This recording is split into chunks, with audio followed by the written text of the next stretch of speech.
ဆုလက်ပိုင်းကုမ္ပဏီကဝန်ထမ်းတွေဝေးတင်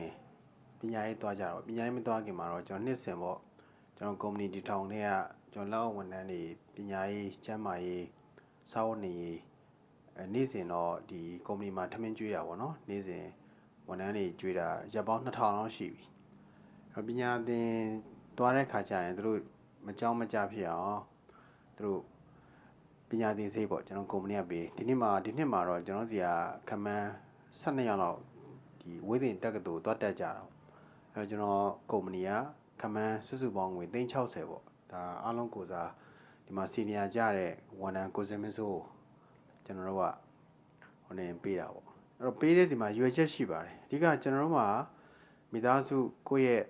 သားသမီးရင်းချဆိုတာရှိပါတယ်ဒုတိယတော့တပည့်သားသမီးပေါ့ဒုတိယမိသားစုဝင်ပေါ့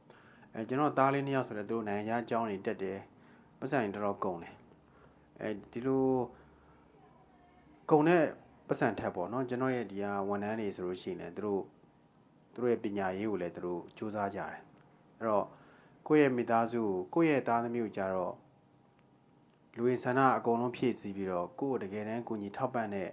ကိုယ့်ရဲ့ဒုတိယမိသားစုဝင်တွေကိုကြတော့လက်လူရှုထားမယ်ဆိုရင်ကျွန်တော်တို့မတရားဘူးပေါ့အဲ့ဒါကြောင့်မလို့ကျွန်တော်တို့နိုင်တဲ့ဟာလေးနဲ့ကျွန်တော်ဒီကပညာသင်စုပေါ့နော်ကျွန်တော်တို့တူးချင်းចောင်းသားတွေအားလုံးကိုကျွန်တော်တို့ထောက်ပံ့ပြီးတူးဆိုရင်ကျွန်တော်စိတ်ထင်ဟိုနေပေါ့9သိန်းလောက်ခံမှန်းရမယ်ထင်တယ်သူတို့ပညာသင်ပေါ့ဟိုမှာဝေးတင်တလားတက်တဲ့ခါကျရင်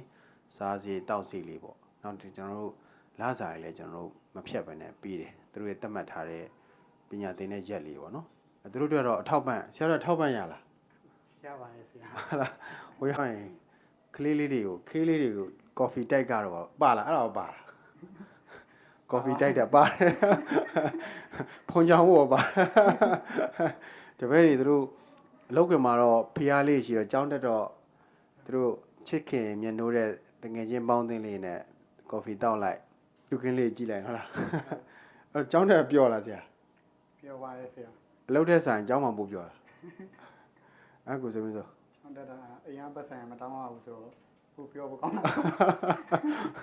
အရင်ပတ်ဆိုင်မတောင်းဆိုတော့ဖျားများလားဆရာကြီးမများပါဘူးဆရာဒီမှာသူ့ဟာနဲ့သူကိုအလုံးနဲ့ကိုဆိုဖျားများပါတယ်တိတ်ဘယ်နှစ်ကြာပြီလဲကျွန်တော်9နှစ်ကျော်ပါပြီဆရာ9နှစ်ကျော်ရနော်အဲ့ဆရာစင်မင်းဆိုရင်သူအလုပ်တစ်ခုပြောင်းသွားသေးတယ်အဲ့လောက်မှဘယ်နှစ်ကြာလဲ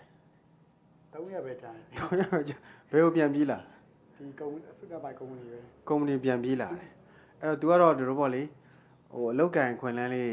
ကျွန်တော်ကတော့အမြဲတမ်းပြောထားတာတော့ကိုဘွားတိုးတက်ဖို့အတွက်ကြိုက်ရနေရတော့အချိန်မျိုးပြောင်းဖို့ပြောထားတယ်အဲ့တော့သူအလောက်ခွင်နဲ့ပတ်သက်ပြီးတော့သူဒီမှာနေရတာသူရဲ့မိသားစုပုံစံမျိုးဘယ်လိုခံစားပြောကြည့်ပါဦးဆရာကျွန်တော်ပြောတာလည်းစား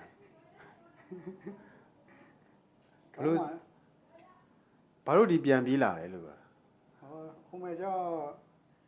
ဒီမဲ့နေခဲ့တဲ့ပုံစံကြောင့်မိသားစုပုံစံ family တိုင်းနဲ့နေခဲ့ရဆိုဟိုဘက်ရောက်တော့တီးရှားပုံစံတစ်ခုနဲ့ကြုံတွေ့နေကိုမနေချင်တဲ့ရက်ဝင်တစ်ခုရှိဖြစ်နေတဲ့အတွက်ကြောင့်ဆရာဒီပဲပြန်လာရတာအဲ့ဒီရဲမှာပဲခိုးမှပြန်ခိုးနားတာပေါ့ကဲဆရာကြီးဝင်ရောက်ရင်စောကြီးထိပေါက်ပါစေနော်ဟုတ်ကျောင်းရောက်ရင်ပြောတာ